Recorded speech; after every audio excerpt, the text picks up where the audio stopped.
Hi there guys, I hope you have had a good day. Now, Anthony Joshua versus Kubrat Pulev December 12th. Eddie Hearn has revealed that that will be the date for Anthony Joshua versus Pulev, and that is set in stone now, and it will be announced next week. Now, there is no venue at the moment, but ultimately that doesn't really matter because ultimately there's going to be no crowds there. Or there might be, but that seems unlikely at the moment. But whether there's crowds there or not, this fight will still go ahead, which is extremely positive. So we have some mega heavyweight fights coming up. We have Alexander Usyk versus Derek Chisora, October 31st. We then have Dillian Whyte versus Alexander Povetkin 2 for the WBC Interim World Championship on November 21st. Then we don't know about the next one, Joe Joyce versus Daniel Dubois. No date just yet, but that will be November or December. Then Anthony Joshua versus Kubrat Pulev, December 12th. And in addition to all of that, Tyson Fury versus Deontay Wilder has to slot in somewhere. December 19th was going to be the date, but that has now been cancelled and moved. To where? We don't know at the moment. But some mega heavyweight fights, and going into 2021, the heavyweight division could look quite different to what it does now. I think it is great that these fighters, the stars of the heavyweight division, are willing to put it all on the line in fights where they won't get paid as much as they would do if they waited for crowds to come back. But when are crowds going to come back? So ultimately they have to put it on the line. If they want to remain active and make sure that their career does not stagnate, then they need to take these kind of fights. So I was extremely surprised that Daniel Dubois versus Joe Joyce got over the line behind the closed doors. I did not think that that fight would happen, but it is. So this is incredible that these fights can still be made in the current climate. And you have to give respect to the fighters, to the promoters, to everyone who is taking a pay cut to make sure we still get this kind of entertainment. Now let's talk about the fight itself. Anthony Joshua versus Kubrat Pulev for the IBF World title, and obviously all of the heavyweight titles that Anthony Joshua holds, but Kubrat Pulev is IBF mandatory and will have his opportunity at Anthony Joshua. He was supposed to fight him in 2017 but got injured and was replaced by Carlos Takam. But this is the moment he has been waiting for 3 years to finally get his opportunity at Anthony Joshua, and he's extremely confident. He thinks Anthony Joshua is mentally weak. He's said that in the past. His team are backing him to beat Anthony Joshua. Not just beat him, but to stop him as well. Bob Arum constantly says that Kubrat Pulev is going for the KO victory, and if Andy Ruiz can knock out Anthony Joshua, then Kubrat Pulev is well capable of doing that also. Now obviously you have to look at the fact that Andy Ruiz and Kubrat Pulev are completely different fighters, but still they are confident and taking confidence from that fight between Anthony Joshua and Andy Ruiz Jr. on June 1st, 2019. They believe they can do exactly the same thing and shock the world, becoming heavyweight champion. Now Anthony Joshua is already in training camp and preparing for the Pulev fight, and I don't believe that he is taking Pulev lightly because this is a tough challenge for Anthony Joshua. Not the toughest out there is Alexander Usyk, Tyson Fury, but still, he's a mandatory challenger. He's there for a reason. Has wins over Derek Chisora and Hughie Fury. He did stumble at the world level when he got there against Vladimir Klitschko, but ultimately in that fight, he was hurt continuously, but still kept getting up and trying to continue. He did not quit at any point in that fight. So Kubrat Pulev will represent a tough, durable challenge for Anthony Joshua because his durability is probably underrated considering what happened in that Klitschko fight.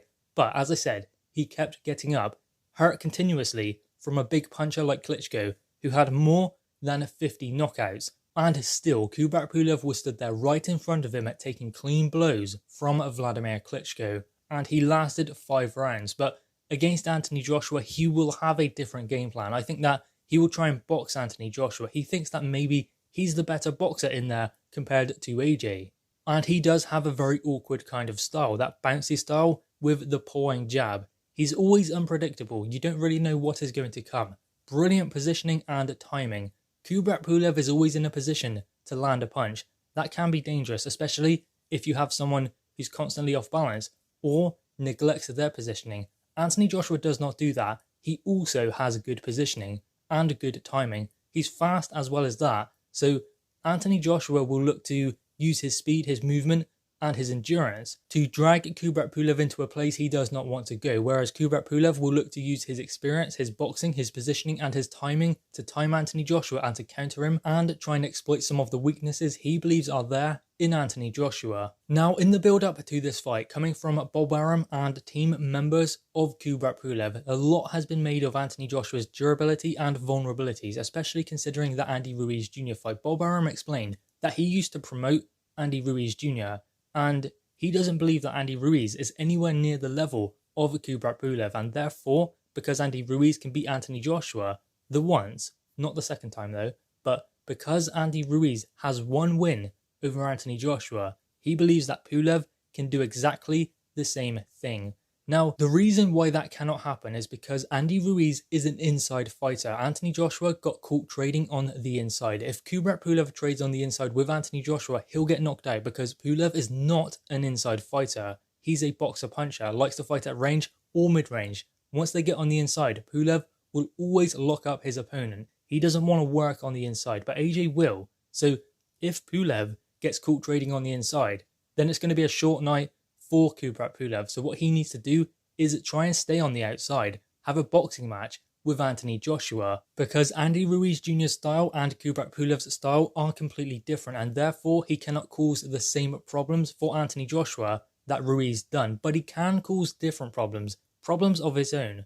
I mean, Kubrat Pulev is extremely awkward and can be difficult to catch clean, especially considering he has a good lateral movement. He's not got great head movement, but good lateral movement. He doesn't like going backwards also. He likes to pressure his opponent. Even when he was hurt against Klitschko, he was still on the front foot, standing there in the center of the ring, trying to pressure Klitschko. And sometimes that can be better than retreating.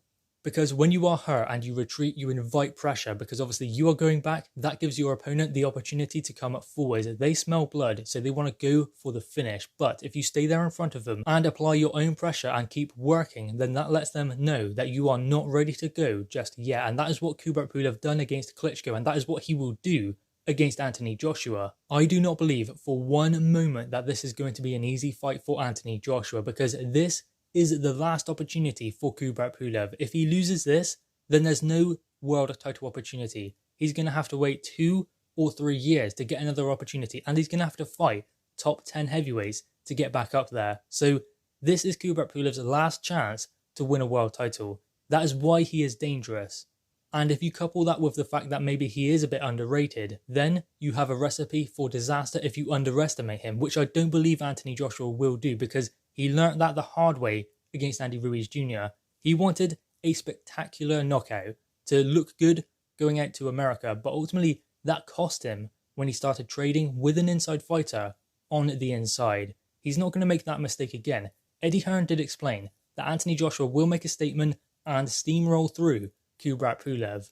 But the important thing above anything else is to get the victory, because Anthony Joshua is looking forward to a Tyson Fury fight. But he is extremely excited to get back into the ring and fight Kubrat Pulev, which is important. He's excited for this fight, which is great. He wasn't excited in any way about fighting Andy Ruiz Jr. the first time around, but this fight clearly excites him because it will be an entertaining fight, and it does represent a different kind of challenge for AJ. But that Tyson Fury fight is there on the horizon, provided Anthony Joshua beats Kubrat Pulev. So that is the motivation to win this fight, to be excited about this fight, because last time he wanted to be fighting Deontay Wilder, not Andy Ruiz.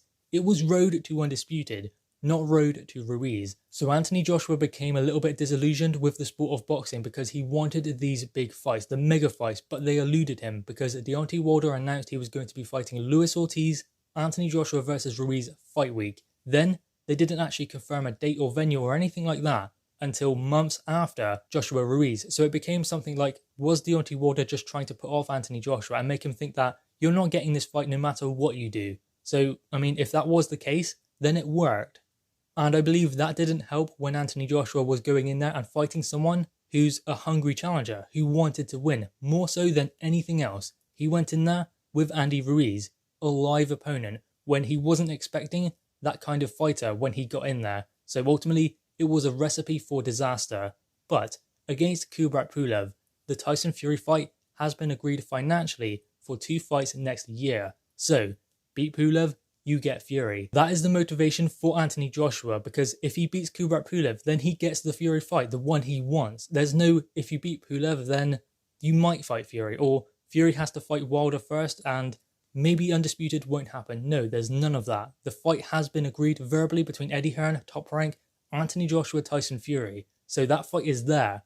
The only thing standing in the way is Kubrat Pulev. And maybe Alexander Usyk. We don't know at the moment. Are they hoping maybe that Derek Chisora does the unthinkable and pulls out a knockout victory over Usyk?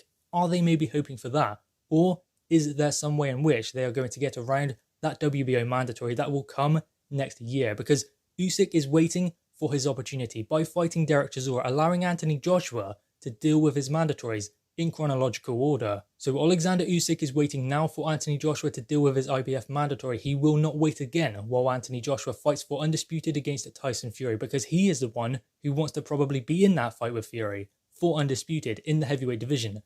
Undisputed Cruiserweight Champion, then he wants to fight for the Undisputed Heavyweight Championship. So he's chasing that kind of history, that goal that he wants.